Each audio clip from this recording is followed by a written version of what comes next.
So, Crafting Freedom, the life and legacy of free Black potter Thomas W. Commeraw, is the first exhibition to bring overdue attention to Commeraw, a successful Black craftsman who was long assumed to be white. Formerly enslaved, Commeraw rose to prominence as a free Black entrepreneur, owning and operating a successful pottery business in New York City. The exhibition that we have explores Commeraw's multifaceted history as a craftsman, business owner, family man, and citizen through approximately 40 pieces of stoneware produced by Commeraw and his competitors between the late 1790s and 1819 in the largest presentation of his work to date. Alongside these pieces are documents that enabled historians to reconstruct the arc of his professional career and personal life, and through them convey a deeper understanding of free Black society in New York in the years between the Revolutionary and Civil Wars.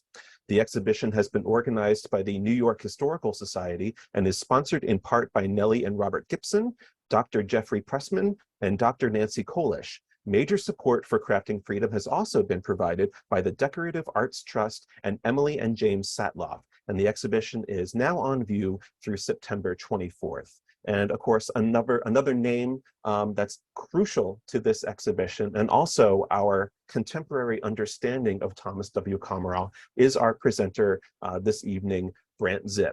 Brandt Zipp is the author of Commeraw's Stoneware, the life and work of the first African-American pottery owner, published last year. He is a founding partner of Crocker Farm Incorporated, a Maryland-based auction house known for its high-level offerings of period American stoneware and redware.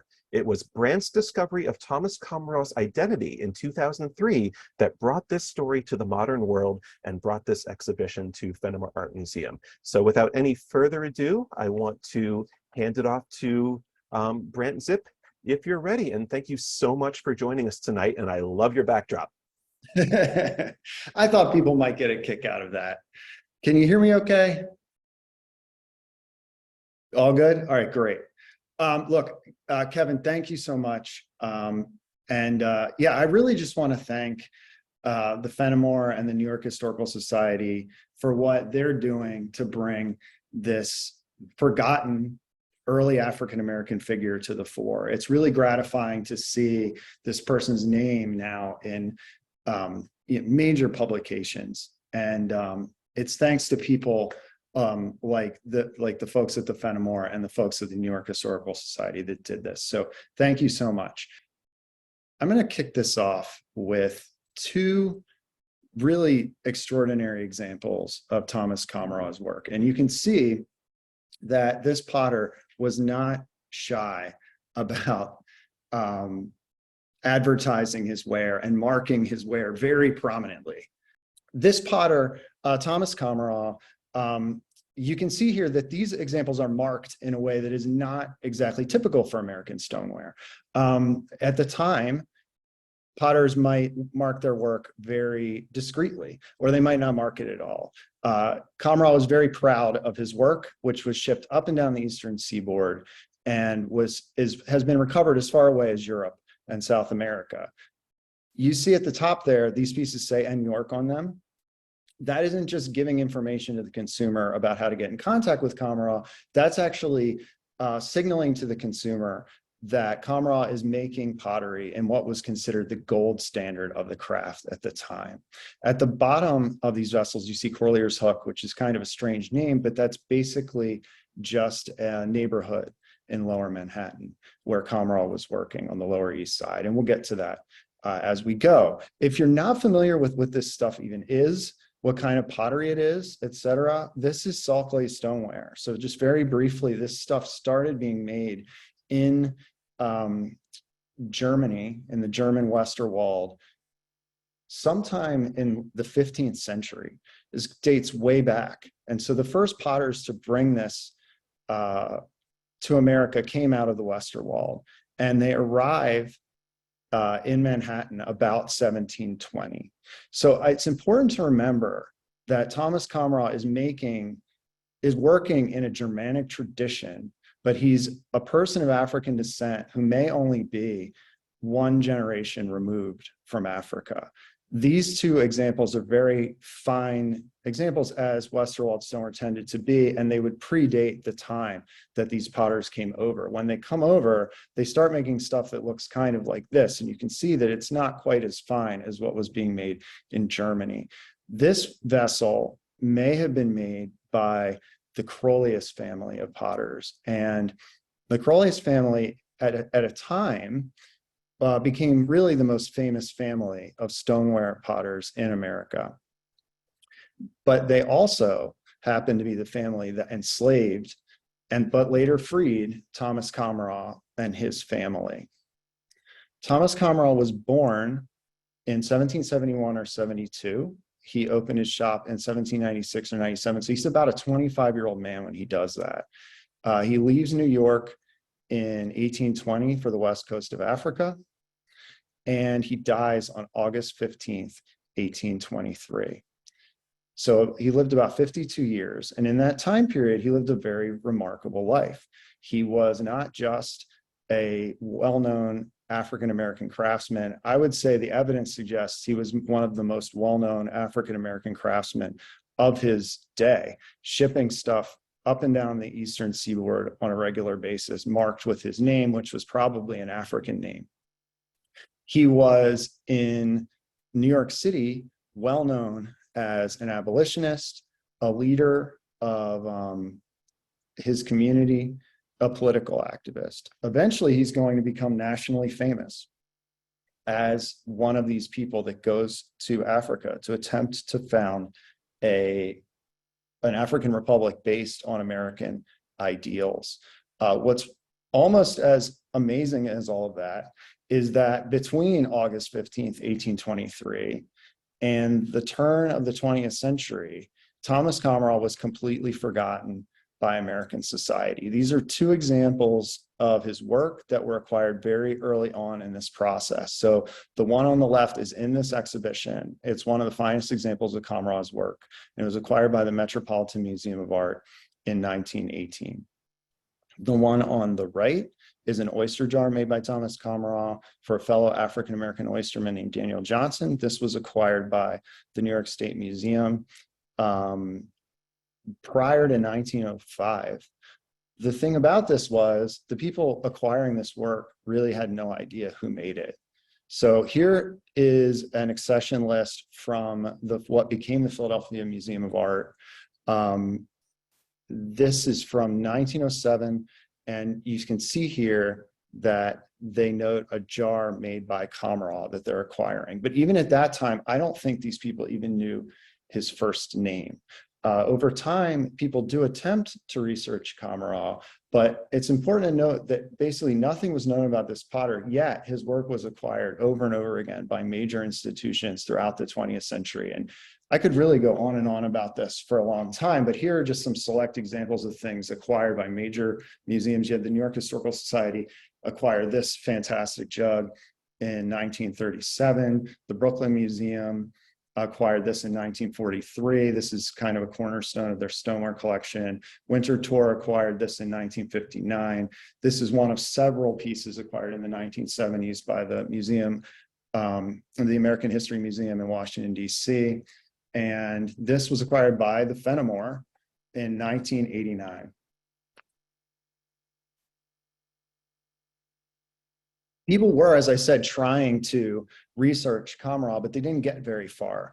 And, these two watercolors, I think it's fascinating that there are numerous watercolors of Commeraw's work currently at the National Gallery. They were painted in the 1930s and 40s under the auspices of something called the Index of American Design, which was a Works Progress Administration program to employ people. Employ artists and employ also researchers. So the federal government was actually paying for people, in a sense, to research Thomas Commeraw, which they did, but the furthest they got was digging into these things called city directories. Now, this is already an anachronism, but city directories are basically the phone books of their day. They are just, they will list your name, they will list what you do for a living and where you live or work. And some of these in the South, for instance, would actually note your race.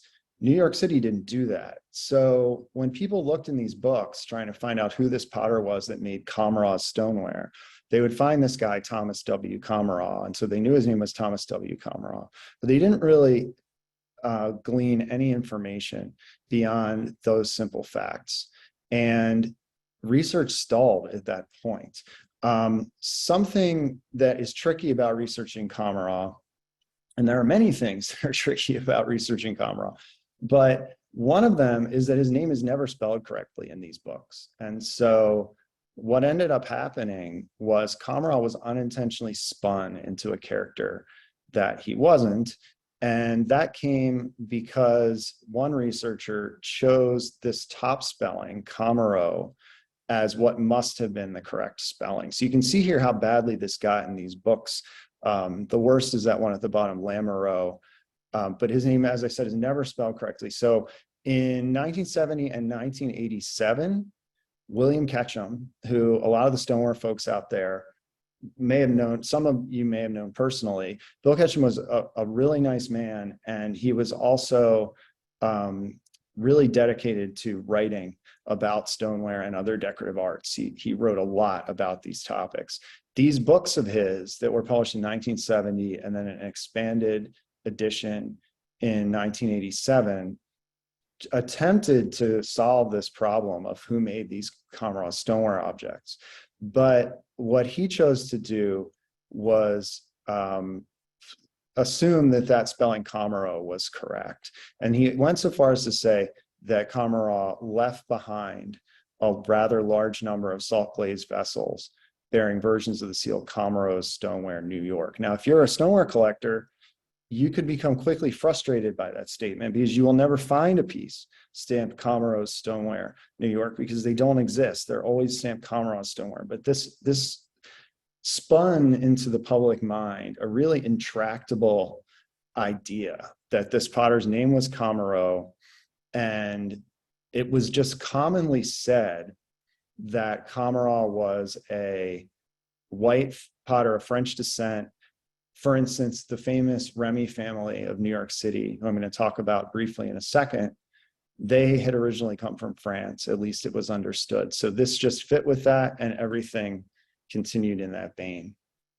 Where I come into this story was I was researching Henry Remy, who started in New York, but went to Baltimore and became really one of the most important American stoneware potters ever, left behind a lot of really beautiful work.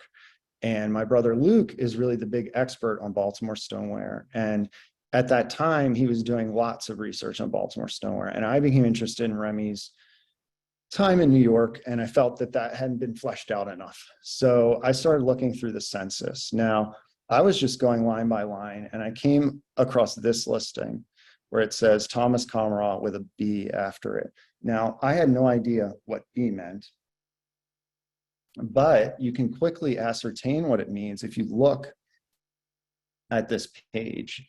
Now, this is where kind of like racism does work its way into period documentation. If you're researching somebody like Commeraw, if Commeraw was white, you would get a lot more information about his family at this time. So for instance, this person above him, Philip Schumberg, you would see that he has one person who's a free white male under 6 years of age. But in Commeraw's case, you get this, free blacks, 6. Now, I really didn't think that this could possibly be the same potter. But going back to 1800, it's even more spelled out, more clear. Thomas Commeraw, a black. Now, at this point, someone like me might wonder if this is indeed the same person. In time, that was established conclusively, and one great document that does that is this 1819 census listing that I found pretty early on. This used to be really hard to get, but you can actually find this online if you go to the Municipal Archives website of New York City, and you can poke around in these books. They're pretty cool to look at. But you can see here that Thomas Commeraw is called a potter baker, which was a great local colloquialism for a stoneware manufacturer. And he's exempted from the jury, which is one way that free blacks were set apart from their white counterparts, because he is colored. So here it's dio, that's ditto, colored. So it's when you step back and think about this person, just very, very just bird's eye view, I really want everybody to understand that this was someone who was a very high level American craftsman who learned how to make a very, in a sense, technologically advanced product. And he lived his life like a high-level American craftsman in his politics, in his political activism, in his patriotism, all those sorts of things, church life.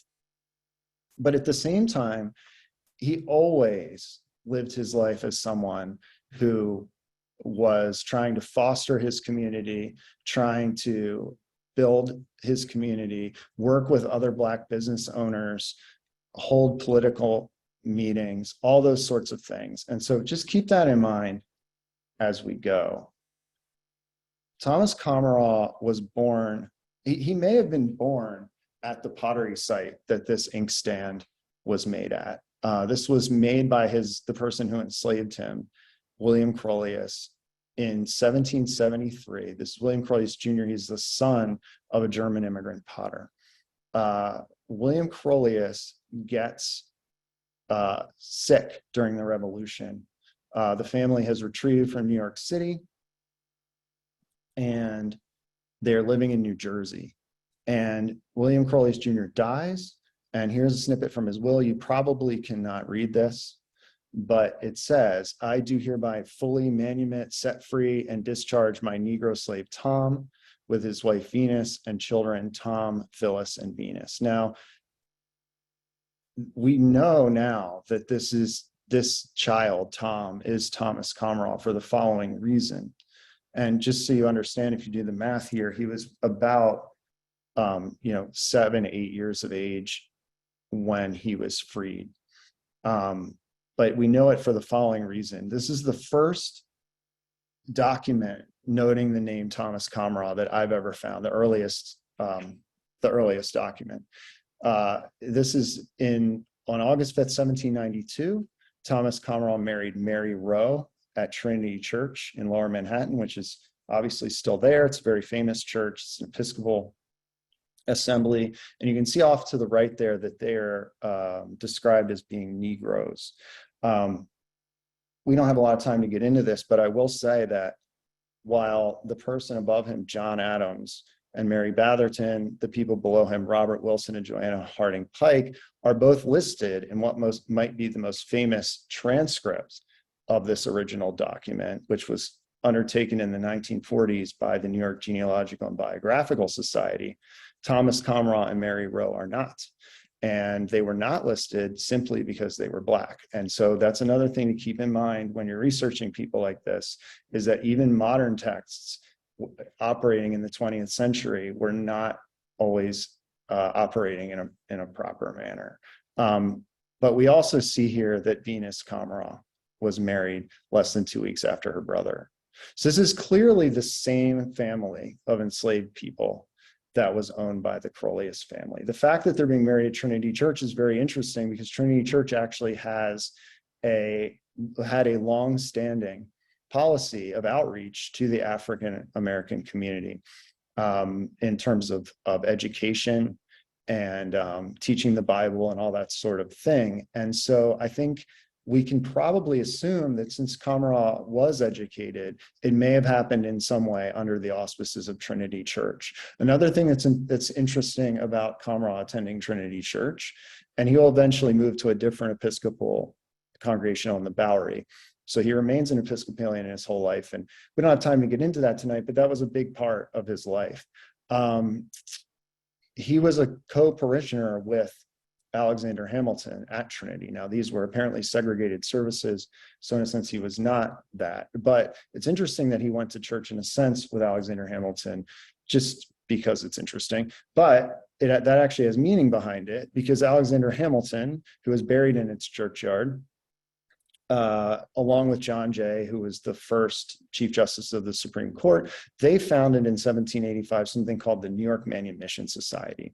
And this was really the organization that local Blacks looked to as really the group that had their best interests at heart. Ironically, many of these men were also slaveholders, but they were advocating for laws that would abolish slavery. They were advocating on behalf of enslaved and free people. And they founded this thing called the African Free School, which is kind of an outgrowth of what Trinity had been doing. Commeraw, we don't have any records because they don't exist of an apprenticeship, but because the Crolius family freed him, they were obligated to make sure that he was employable and would not become basically a public charge. So I think that explains why he was trained by this family. We know he was trained within this little yellow circle here you see, which is adjacent to City Hall Park, which is down here. It's this little triangular area. We know that because of how indebted his work is to the work of the Croliuses. There's really no question that that's where he was trained. This is the kind of stuff that was being made around the time that Commeraw was trained. And you're going to see how he's influenced by this. These seem to have been made sometime around the early 1790s. You can see these are really beautiful examples. None of them are marked because maker's marks do not come in until sometime later. Commeraw's shop, which he opens again when he's about 25 years old in 1796 or 97, was opened out here on the Lower East Side. This is Corlier's Hook. Corlier's Hook Park is still here. And there's a group of us trying to get a plaque or historical marker put into the park honoring this location. This is a picture I took back in September just for fun of a Commeraw pot in front of, right near where the door of the pottery would have been. That is a housing project now. It is right across from the park. And you can see, you know, this is New York City. So obviously you see what it looks like today. This is what it looked like when Commeraw opened his shop. So this is almost a rural area. I've seen an ad that described Corlier's Hook as being near New York, not even in New York. So it was on the outskirts of the city at the time. This is one of my favorite images of New York from the time period. This is in the exhibition. I enhanced this like crazy. It's not quite as colorful anymore, but the pottery would have been somewhere over here, of several blocks that away. But you can see what this area looked like at the time. The first work Commeraw makes, it does not have his name on it. It has this, it just says Corlier's Hook. And if you notice this spelling here, this does matter, this extra E. This is going to come off later on, but this N York stays. And you can see how indebted his work is to the stuff that was being made by the Croliuses. This jug on the right may actually even have been decorated by Commeraw himself, but I do think that that's a product made near modern City Hall, not at his manufacturing. You can also see, this is just kind of cool. This example, which I love, this is one of my favorite examples. This motif is on this jug, which is at the Met, and this has a 1775 date. So you can see, I mean, this design's being used when he's a very small child, and it's being used again by him, you know, 25 years later or whatever. There's other, this jar form is a common jar form for him. In an early period, it does fall away by the early 19th century or so. These are two motifs you see on these early pieces. There are very few of them known, but you see that upswept one on the right sometimes, and then the one on the left, you see that, I guess you could say a little more commonly, but there's so few of these known that it's kind of irrelevant. That's the one that's at the Fenimore that they acquired in the 1980s. Eventually, Commeraw is going to switch out of this freehand decorative style, and he's going to move to these stamp designs.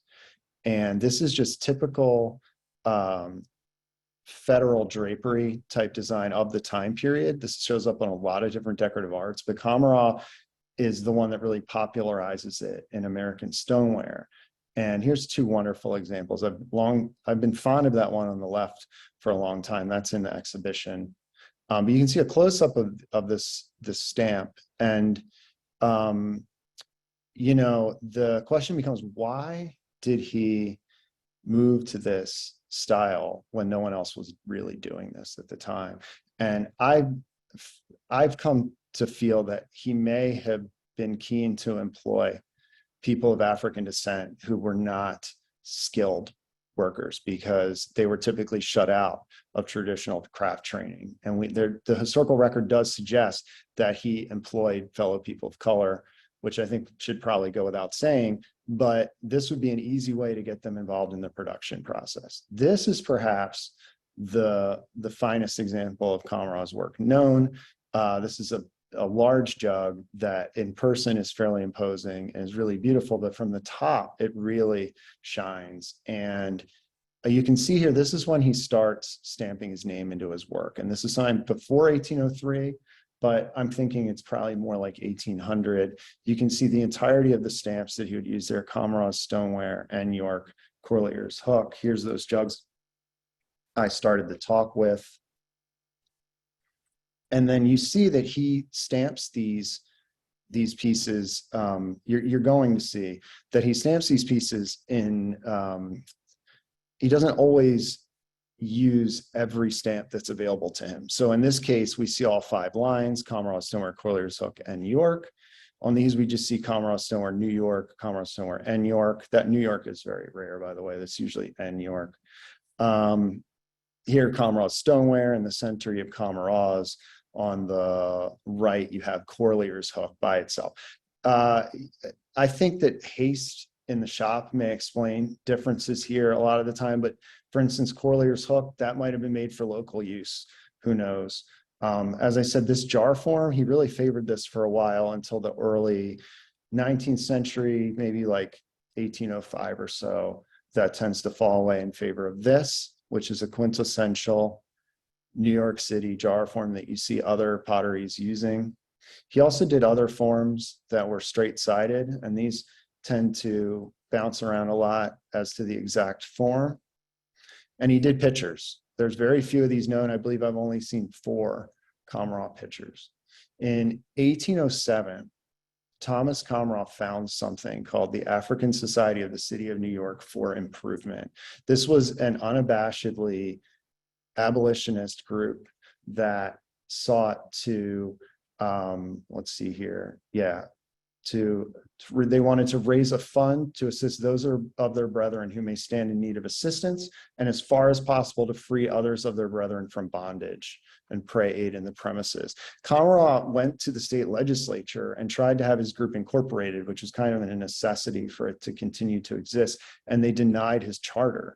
But shortly after this, other African-American groups were able to obtain charters, but they said nothing about abolition in their petitions. Commeraw was the first African society of the city of New York to try something like this, and he was denied. And I do think it was probably his abolitionist bent that doomed his society.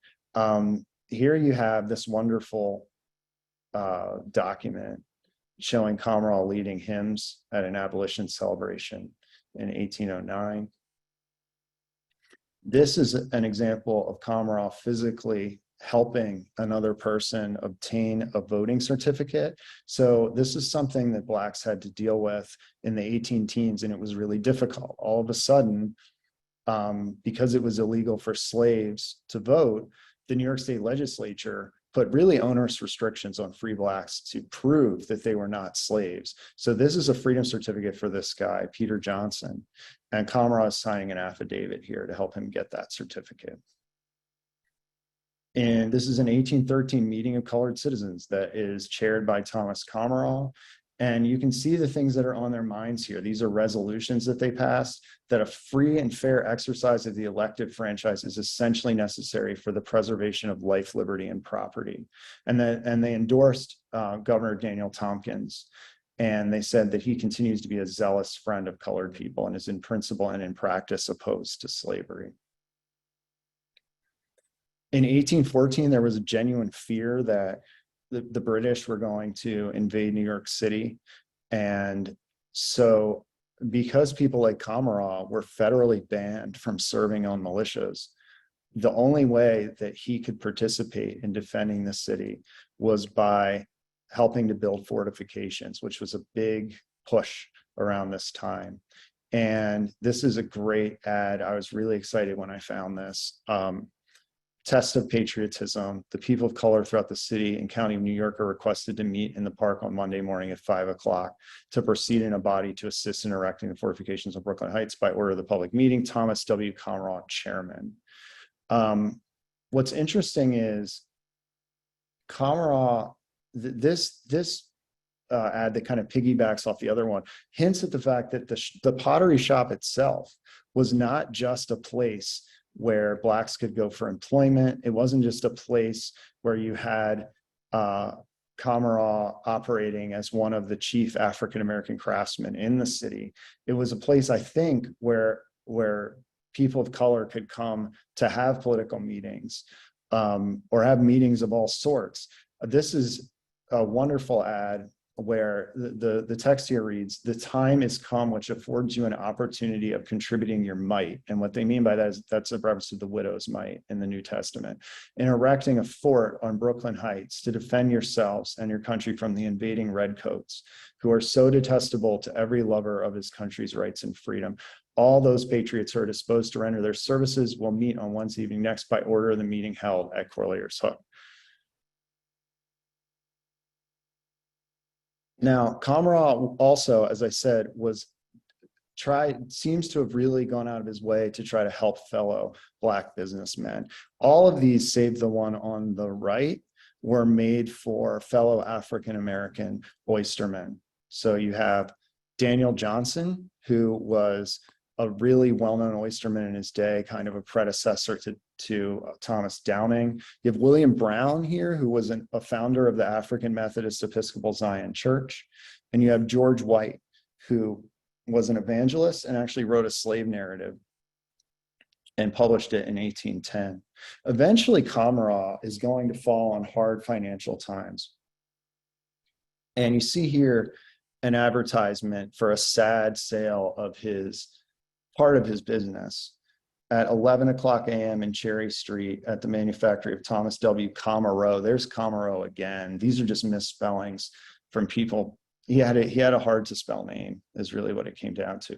Near Corlear's Hook, a quantity of stoneware clay, 1 horse and cart, and a quantity of household furniture. What Commeraw is going to do, instead of trying to rebuild his business, and he's going to lose his business in 1819, is he's going to attach himself to something called the colonization movement. Colonization movement in America, in a sense, was started by this man, Paul Cuffey, who is, by one account, was the richest Black person in America in his time. He was a whaling captain out of Massachusetts. And at the entreaty of whites in England, he got caught up in the idea of sending free American Blacks to Africa to try to turn Africa into like a United States of Africa. Because the idea was the way to solve problems for people of African descent the world over would be to turn Africa into something like the United States of America. That would be to bring craft training, education, Christianization, industry, all that sort of stuff to Africa. So he actually does take some people over there. But he dies in 1817. And when he dies, his movement is really kind of taken over by this thing called the American Colonization Society. It was founded in 1817. Perhaps its most famous founder was, well, its first president was Bushrod Washington, who was the Chief Justice of the Supreme Court and was the nephew of George Washington. A lot of the highest levels of American society were involved with this group.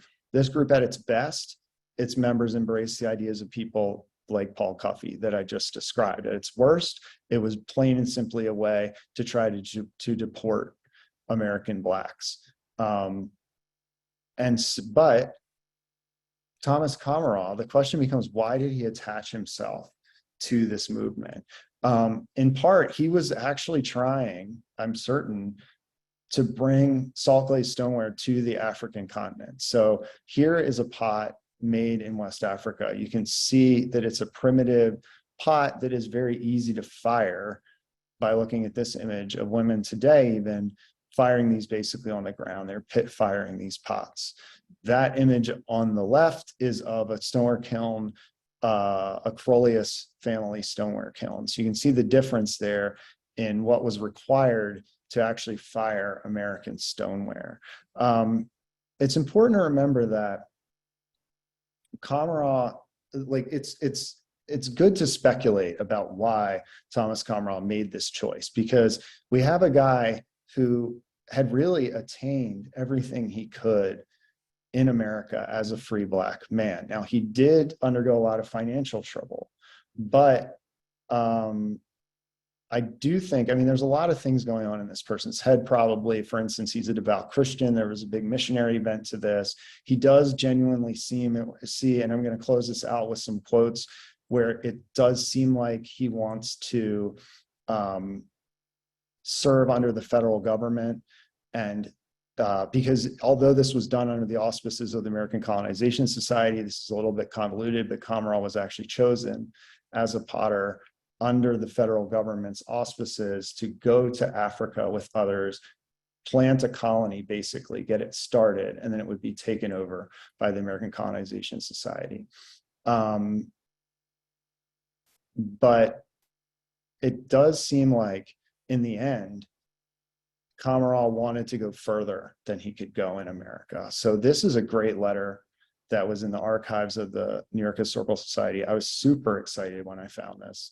And this was written by his white pastor at St. Stephen's Church on the Bowery. And he talks about Thomas Commeraw, a colored man of strong mind and general information. He was a member of St. Stephen's Church and much respected for many years, and had a pottery at Corlier's Hook where he decently supported a large family. He got in his head, however, that he was going to be a great man in this new colony, and nothing could dissuade him from selling off his property and going with his family to Africa. It does seem like Commeraw wanted to perhaps be in a place where he could be a senator or a governor or something like that. This is an emigration register of the ship that took Commeraw over. These are the people that went with him, and this is his family. His Mary Rowe, I showed you that marriage record at the beginning of the talk. She died, unfortunately, in 1813 of dysentery. And this is his second wife, Anne. They have 3 children, William, Thomas H. Commeraw, and there it says Thomas Jr., and Anne Commeraw, the younger. They're going to leave New York and they're going to go down there to Sierra Leone. They're going to a place called Sherbro Island. Commeraw is actually chosen to help lead this expedition. So here's a snippet of a letter from a fellow colonist. We have a civil authority established to keep order and decorum, consisting of Messrs. Coker of Baltimore, Commeraw of New York, and Hall of Philadelphia. This guy Coker of Baltimore was was perhaps the most famous person that went on this voyage. He was a minister, and Commeraw and he have a major falling out. And Commeraw basically accused him of doing some very horrible things in his leadership position. And we're going to get to a couple accusations he made about Coker, because it gives us a little bit of window into Commeraw's mindset to close out the talk. But they arrive here at Freetown, which this is about 20 years before Commeraw arrived. It looked pretty much like that when he got there. It's a British settlement, and they sail down the coast. You can see those stars there. They go down to the Sherbro Island. This is a modern view of Sherbro Island. And they end up in a town that is basically built on mud. It is not a great place to be living. This is probably something like it looked like. This is a similar town photographed from the early 20th century. Unfortunately, terrible things are going to happen there, and Commeraw is going to leave the project, basically due to his conflict with this man Coker, but also because his wife ends up dying of malaria. His children clearly get sick. He probably got sick. And it was a very terrible and long story about what happened there on Sherbro Island. But this is a document that Commeraw hand wrote he was basically dictating the words of someone else. But Commeraw they're basically accusing Coker and trying to get a publication published in America to show that Coker had been to just explain what Coker had done. So I do think, though, this gives us a great window into this man's mindset.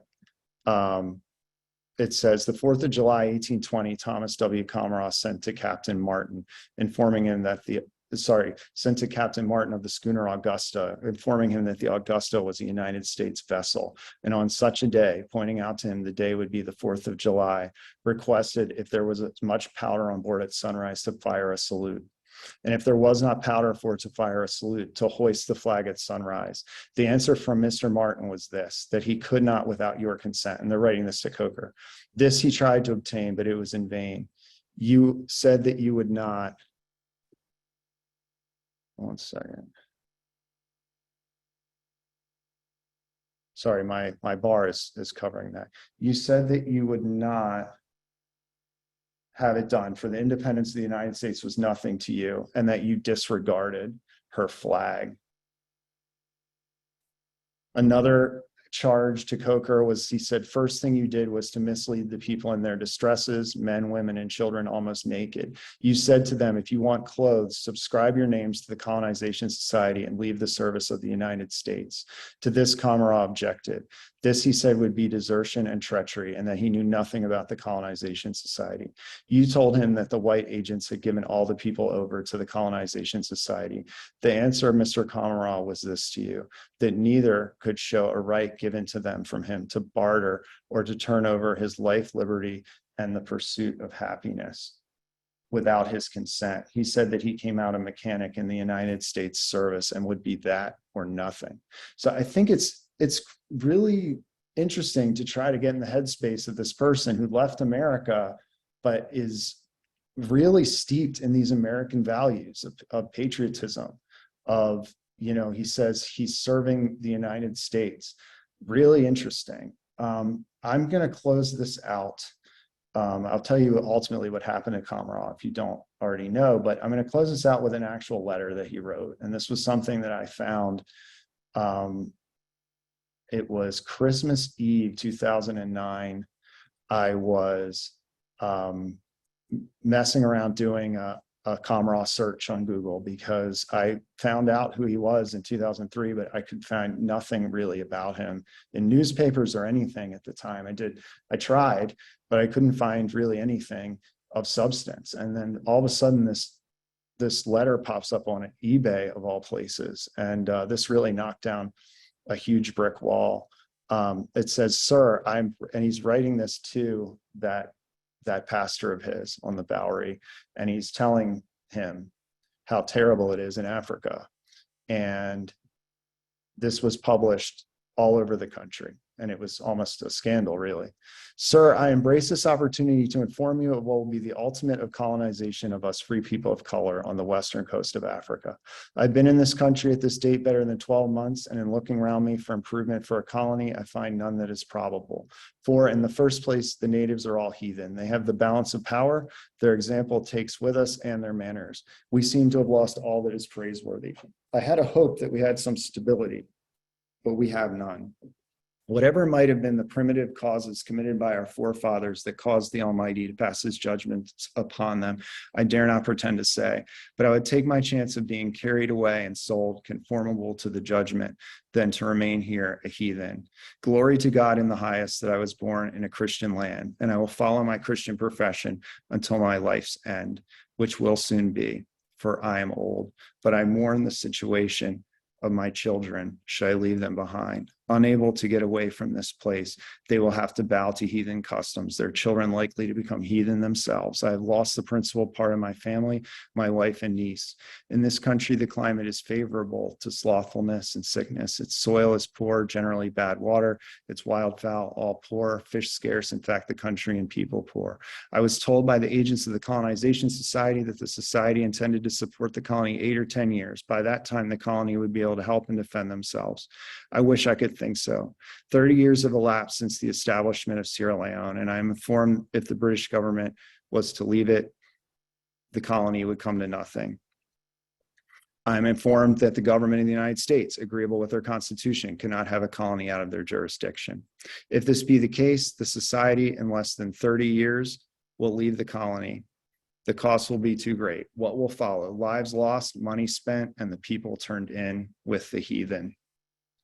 Thomas Commeraw sadly returns to Baltimore, washes his hands of the whole colonization project, and dies at, they say, about the age of 56 years. This is 1823.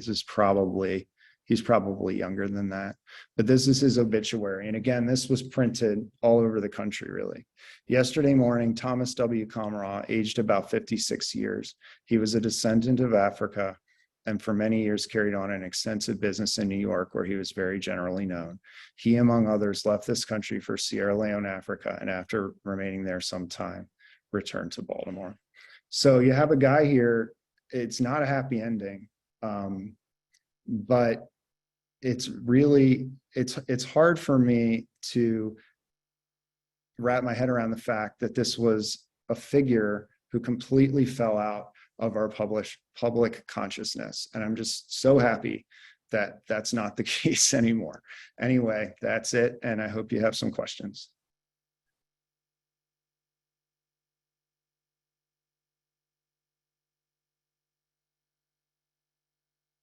That was absolutely wonderful, Brandt. Thank you so much. It's not only Commera's story himself, but also the story of how you kind of rediscovered who he is. Like we could have sat here and listened for hours of that. I think it was. It's so interesting. I'm sure that wasn't the case, but anyway. No, very much so. And we do have, there's at least one question already popped up in the chat. Before we get to that, I just want to ask quickly, you know, since you've rediscovered Commeraw's true identity, if you will, in 2003, is there any information on his descendants and if there's any awareness of, and if so, if there's any awareness from them of his work and life? There were some of his descendants at the opening at the New York Historical Society, and I recently had a really nice exchange with I forget how many times, great-granddaughter, and it was great. I sent her a book and stuff, but yeah. So yeah, there are descendants. They no longer have the name Commeraw. But one thing that's interesting is like when museums start to acquire his work, there are people alive named Commeraw, but they never put 2 and 2 together. Okay, so we'll get to our first question here in the list. Our first question states, as you point out, Commeraw was one of the earliest founders of a Black mutual aid society.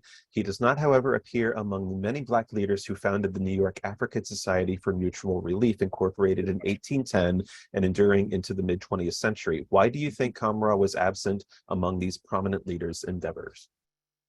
Yeah, I was convinced that he probably attached himself to that society. It used to be hard to get. There was a book called, it was written by a guy whose last name is spelled Zuille, Zuul, who was involved with that society way into the 19th century.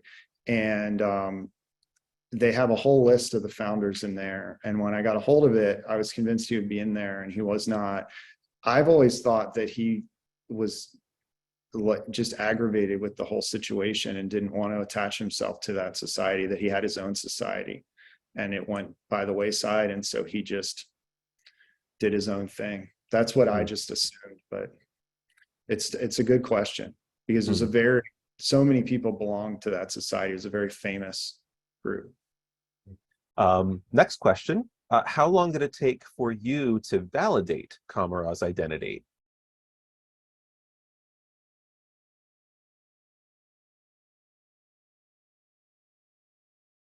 I think, oh no, I sort of validated it because I couldn't find anybody else with that name. So the first thing I did was really look to see if there was like a Thomas Commeraw in New York City and all that kind of, there wasn't. So I just went with the fact that it was. It may not have been, and I think I said it's Christmas 2009, it was 2006 when I found that eBay listing. And I think that that may have been the first time that it was spelled out in black and white. And then after that, that really got me jazzed enough to actually take a trip to New York.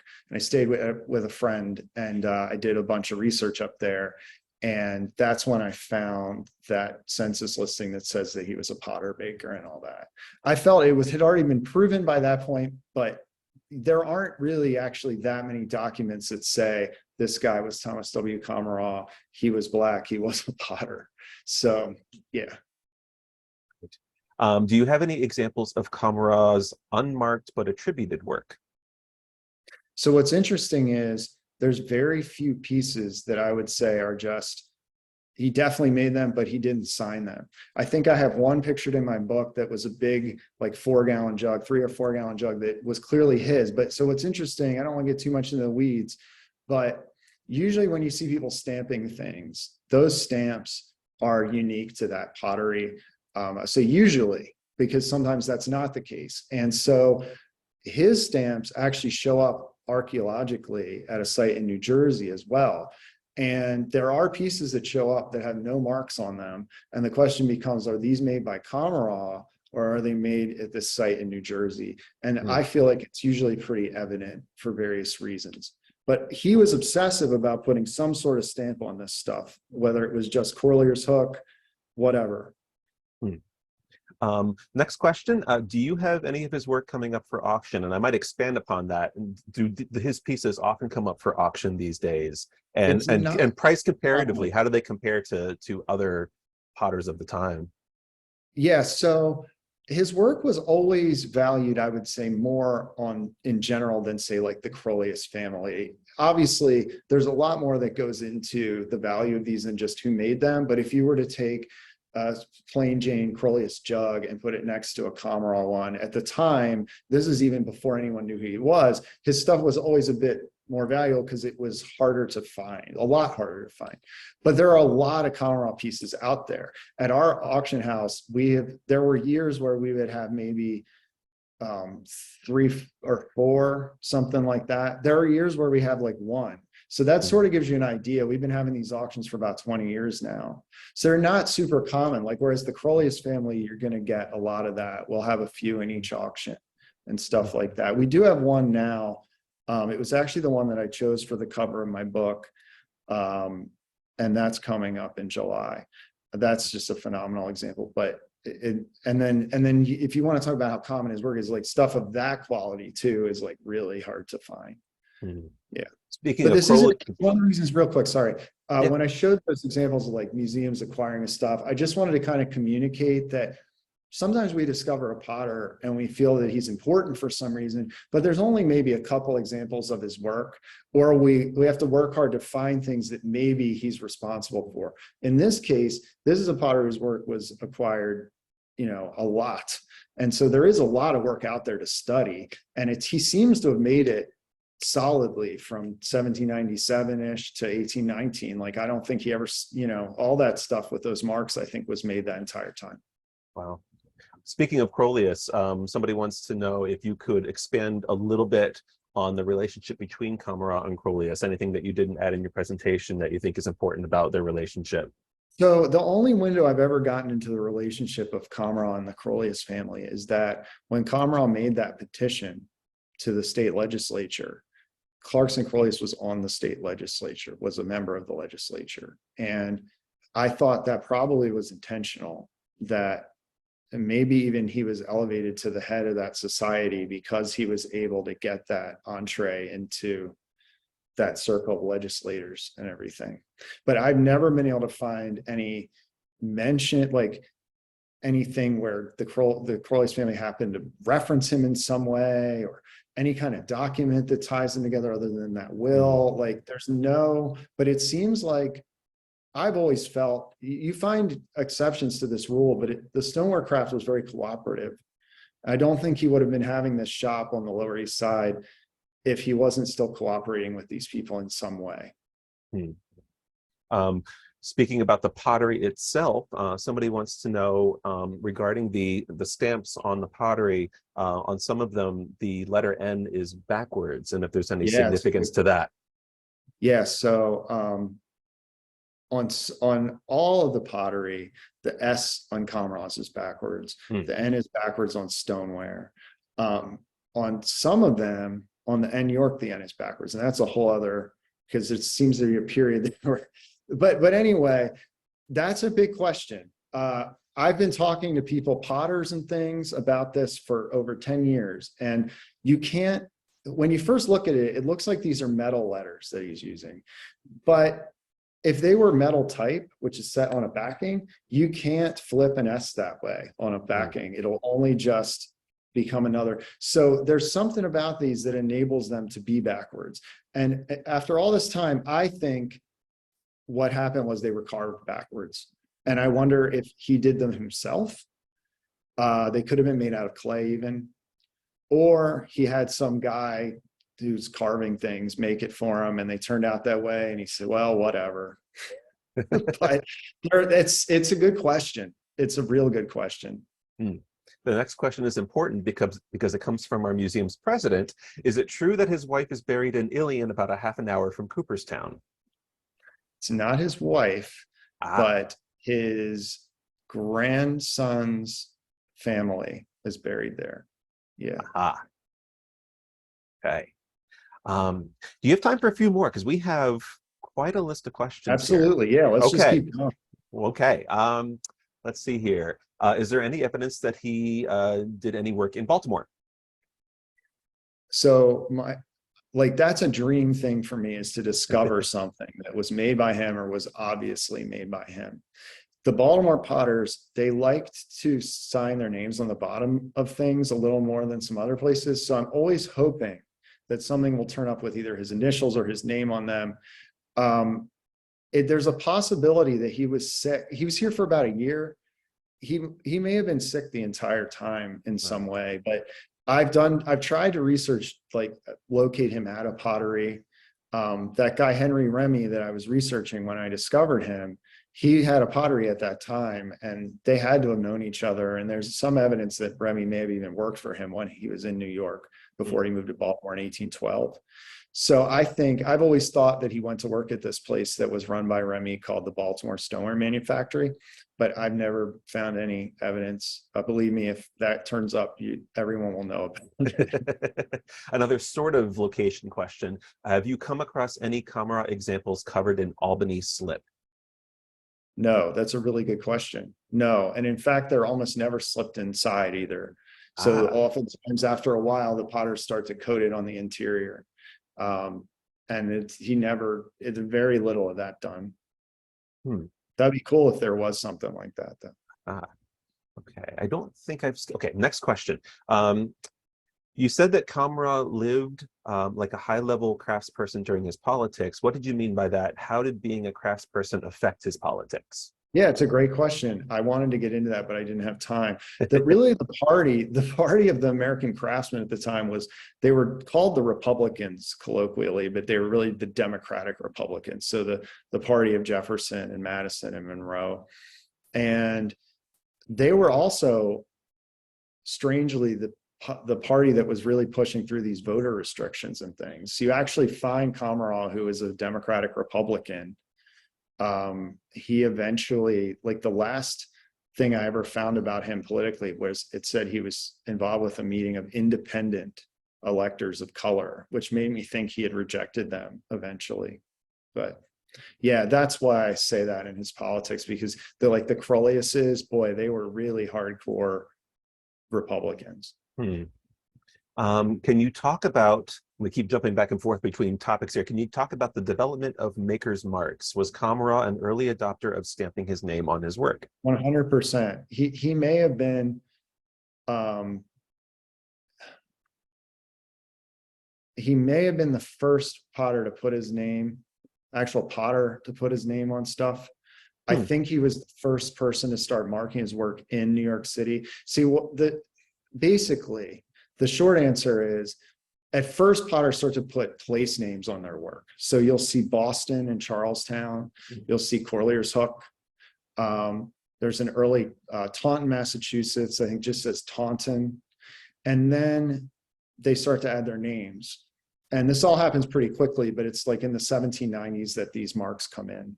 So there's some more information about all this, but that's basically the gist of it. And so he was definitely like, I've never really said this, but I've always kind of felt that the reason why you start to see things that say C. Crolius, Manhattan Wells, New York, Manhattan Wells was where they were located down near City Hall. The wells were located there. Why you start to see that is because there was a guy stamping his stuff, Corlear's Hook. So I do think that he kind of spurred that process on. Where did he obtain his clay for the most part? So he actually, I'm going to see if I can find this real quick, because it actually, you know what, I won't be able to, but I know it off the top of my head, I think.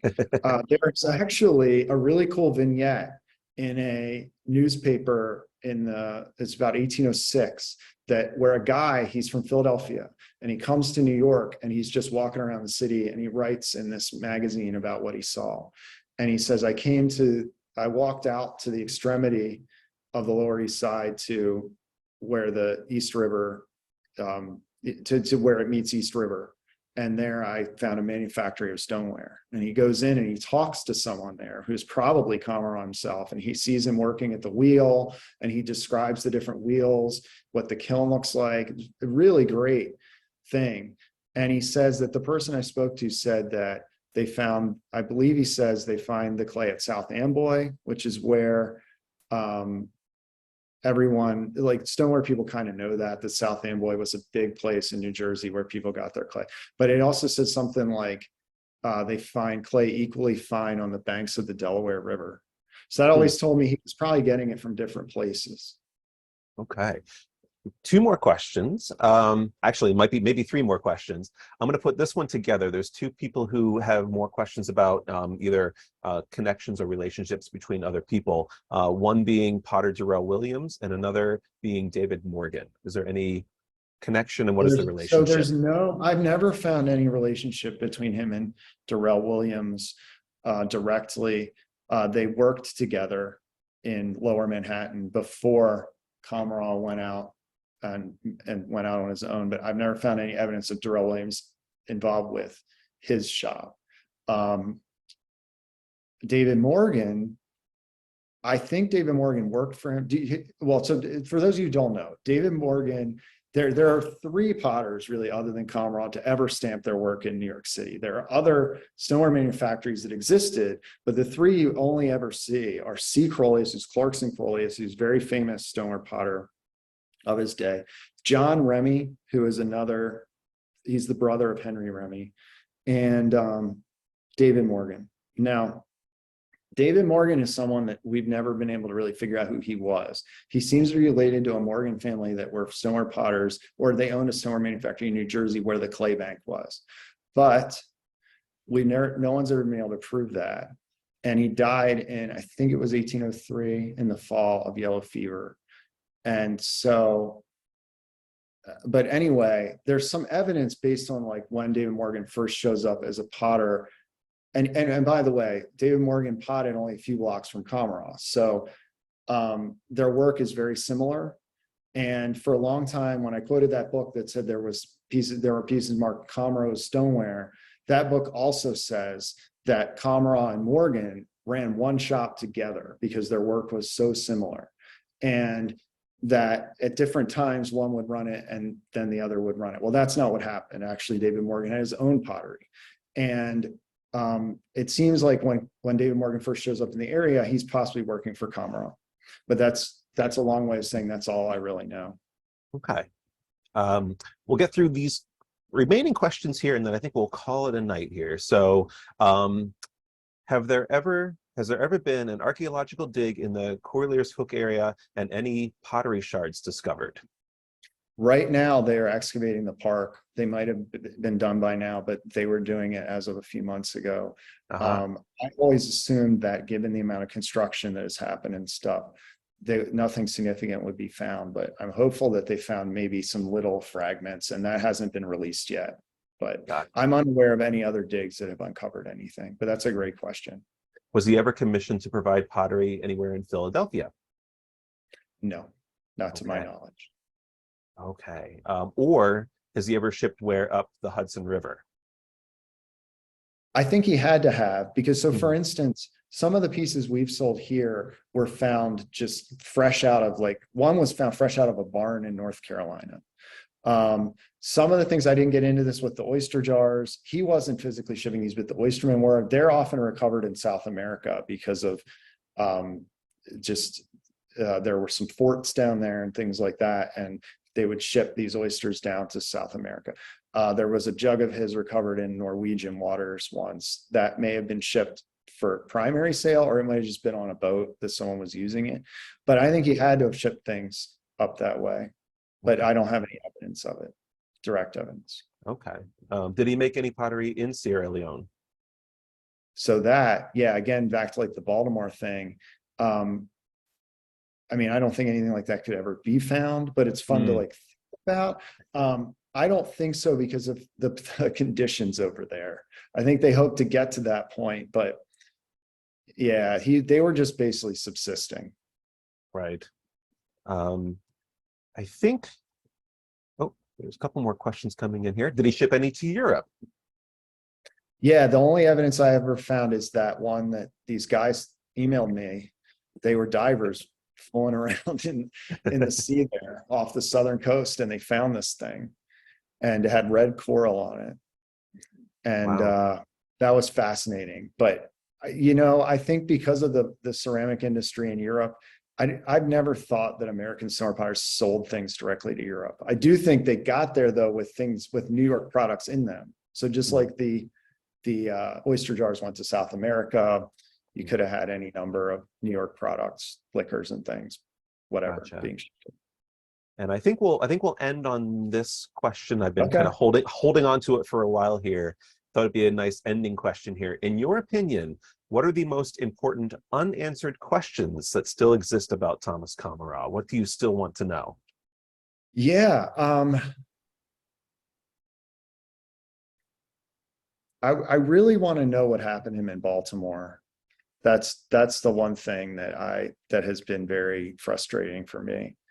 Trying to think if there are any New York related questions I had. There are a lot of random ones. Like, for instance, there's a guy named John Commeraw who shows up in Massachusetts around the time that was just could be his son if he was born like right early in marriage. I want to find out what that guy's deal was. Like, there's lots of little things like that. But yeah, the big one for me is what happened to him in Baltimore. And if I could ever solve that, I would be really excited about Well, if anybody's going to solve it, it's going to be you, Brandt. it. This has been absolutely incredible. I don't know if you've been looking through the chat during this presentation, but there's just nothing but glowing praise for you and Oh, your wow. Well, I talk. will check that out now. And we are so thrilled to have this opportunity to speak to you. And I hope that many of the people who have not come to see the museum yet get to see the Yeah, exhibit while please it's do. here. Please do, really. It's a great show. It's wonderful because the pottery is wonderful, but it also tells this very complete story through all the other documents, and it's much more than just a pottery exhibit. It's a life story, and so we're really thrilled to have it. We will, for those of you who are asking in the chat, we have recorded this presentation, and we will be posting it to YouTube. Brandt, that's okay with you? I think I checked with you Yeah, earlier. absolutely. Yep. And well, just a couple other things. If you have further questions, you can go to my website, which is commeraw.com, and you can message me, or maybe even better, if you want to follow me on Instagram. I don't have that many followers, so it's not like I'm not building this massive account, but it's just a cool way to give Yeah. people new information I find and all that. It's just, my username is just Commeraw.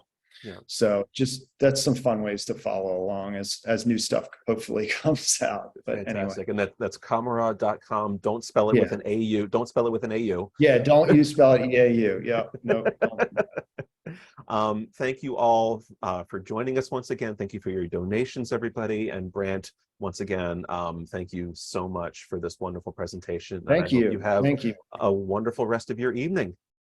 Thank you. You too. Right. Take Take care, care, guys. everybody. Thank you, everybody. Thank you for coming.